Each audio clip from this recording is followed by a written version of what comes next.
Bonjour. Bonjour. Bien, voilà, comme promis, cette première vidéo qui concerne la mise en scène des simulations d'entretien d'embauche, c'est-à-dire ce qu'on va faire et ne pas faire. Donc nous allons commencer.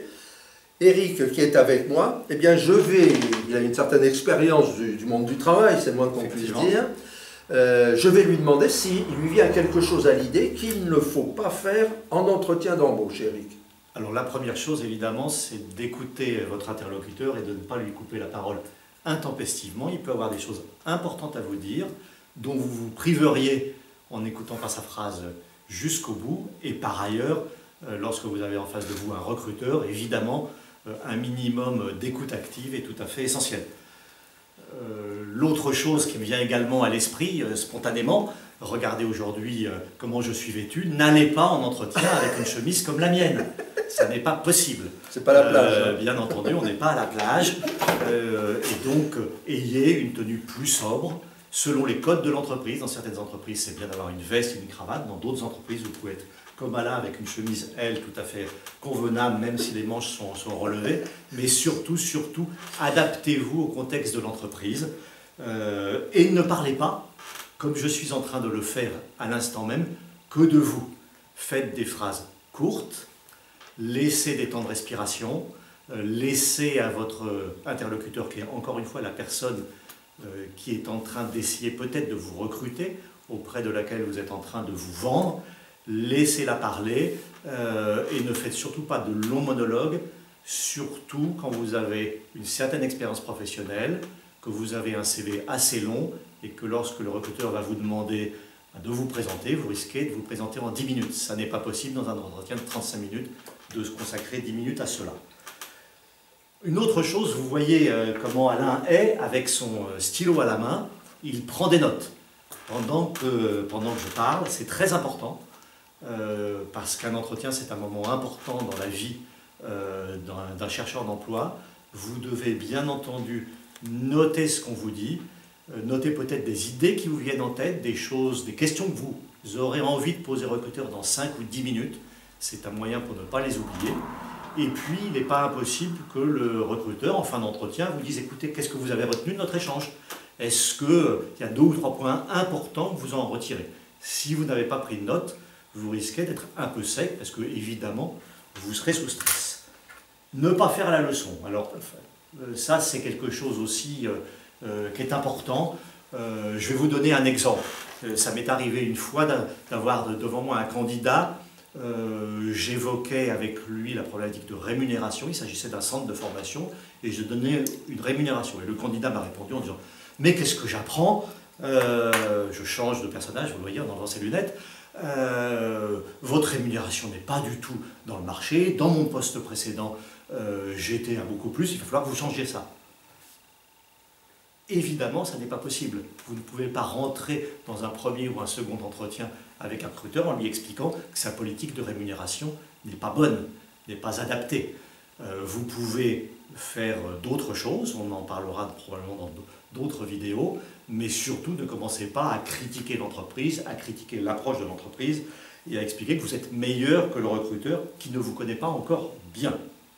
Ensuite, évitez quand même d'être un peu trop vautré, un peu trop décontracté, c'est très mauvais, ça donne l'impression que vous vous moquez un petit peu de l'entretien, que ça n'est pas important pour vous. Ne soyez pas non plus trop contracté, trop, comme je le fais à l'instant, les mains serrées, sans sourire, très stressé, ça se verra tout de suite. Vous serez stressé, mais il faut que ce stress reste intérieur. Enfin, à ce stade, parce que je pourrais parler pendant longtemps, mais mon ami Alain est impatient de prendre le relais, bien sûr, réfléchissez un minimum avant de vous exprimer. Même si vous savez exactement la réponse que vous allez faire, ne donnez pas l'impression que vous avez tout préparé à l'avance et que vous faites un par cœur, que vous êtes sur quelque chose où vous dites « je sais bien qu'il va me poser cette question, donc je me jette à l'eau ». Laissez un temps, voilà, qui peut être juste 2 secondes. Oui, j'ai réfléchi à. Ne vous jetez pas à l'eau, et donc d'ailleurs c'est ce que va produire en réel Alain, à qui je vais demander si lui aussi a quelques idées de choses qu'il ne faudrait pas faire. Alors, des choses qu'il ne faut pas faire, puisqu'on est dans les choses, on ne va pas dire voilà ce qu'il faut faire, on va vous le dire après. Il faut ne pas oublier de prouver les choses. Si vous ne prouvez pas les choses que vous avancez, vous allez être dans une position où vous allez affirmer. On va devoir vous croire. Et on ne croit pas facilement les gens qu'on ne connaît pas, parce qu'on les reçoit pendant 1 heure et demie en général. Et pourquoi croire telle ou telle personne? Donc, il va falloir prouver les choses. Et vous l'avez vu dans nos vidéos précédentes, nous avons parlé à un moment de RP. Les RP sont des réactions probantes. Eh bien, il ne faut pas oublier d'illustrer son discours par des RP. Important aussi, Eric, et vous, et toi, c'est de discuter debout. Si on vous accueille dans le hall d'entrée, qu'on va discuter avec vous, en disant « Ah oui, bon, écoutez, bon, on se met là, etc. » Puis vous savez, je n'ai pas trop de temps. Ce n'est pas un entretien. Un entretien d'embauche, on s'assoit, on est installé, et on est installé face à la personne. On l'a vu, il ne faut pas s'installer de façon à empiéter trop sur son domaine personnel, mais il ne faut pas non plus être trop en retrait, parce qu'à ce moment-là, l'éloignement se retournera contre vous, sera jugé comme quelque chose de négatif. Et puis, Eric, on en parle souvent dans nos coachings en présentiel, c'est effectivement ne pas raconter son CV. Si on vous dit « présentez-vous », ne racontez pas votre CV. Votre CV, en général, on l'a lu, il est sous le nez de la personne, eh bien, ne racontez pas votre CV. Donc, présentez-vous, toujours savoir si vous devez vous présenter globalement, plutôt professionnellement, plutôt au niveau personnel, parce que souvent, la partie, effectivement, comme on l'a dit très souvent, la partie qui est votre personnalité va intéresser encore plus la personne que les éléments que vous savez, le détail de ce que vous faites. Si vous êtes là pour être comptable, on se doute bien que vous connaissez la comptabilité. Mais jusqu'où, peut-être, on le verra avec d'autres personnes. Mais quelle est votre personnalité quand vous allez être dans une équipe, lorsque vous êtes en réunion avec des gens de la société ou vis-à-vis de vos dirigeants? Donc, pensez à ne pas raconter votre CV et, comme on l'a vu avant, soyez dans l'anecdote qui est matérialisée par les relations probantes. Et puis, comme l'a très bien dit Eric tout à l'heure, ne parlez pas que de vous.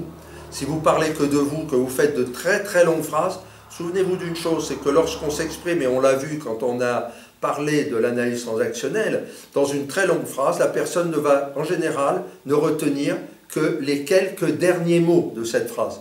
Si vous dites « je suis une excellente personne, mais il va falloir un petit complément de formation sur tel sujet », on ne va retenir qu'il ne vous faut qu'un petit complément de formation et on aura oublié que vous êtes excellent dans autre chose.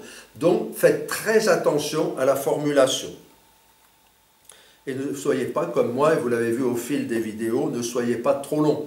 Des fois, ça devient un petit peu pénible pour les personnes. Il y a un certain nombre de choses à dire. Il est sûr qu'en 12, 13, 14 minutes, 15 minutes, on ne va pas dire, et une fois de plus, que je le répète, ce que l'on fait ici, dans notre salle, en 2h30, 3 heures. Mais ne soyez pas trop long, donnez la parole à votre interlocuteur. Y arriver. Ne pas être trop direct non plus avec la personne. Si vous êtes trop direct avec la personne qui est devant vous, ça peut frôler la familiarité. Et soyez bien attentifs, on l'a vu lorsqu'on voyait les méthodes de caractérologie, soyez bien attentifs au type de personnes.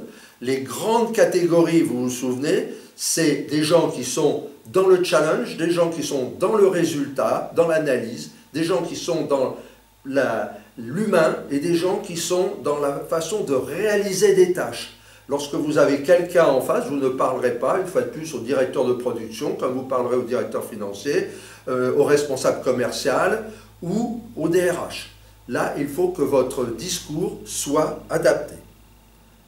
Enfin, et je passerai ensuite la parole à Eric, pensez à rester à votre place. Votre place est celle de quelqu'un qui ne vient pas quémander un job, quelqu'un qui vient pour obtenir un job.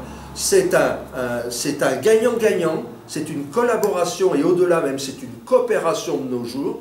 Eh bien, restez à votre place de personne qui est là pour apporter des choses. Hein, je vous apporte, je mets à votre disposition mon expérience. Ce n'est pas se mettre en retrait, se rendre petit, mais c'est au contraire de répondre aux besoins de la personne et lui dire surtout ce qu'elle a envie d'entendre. Éric, est-ce que tu vois d'autres points négatifs qu'il faut éviter? Alors, j'en vois quelques-uns, mais nous allons le faire dans une deuxième vidéo. On a encore pas mal de choses à voir avec vous.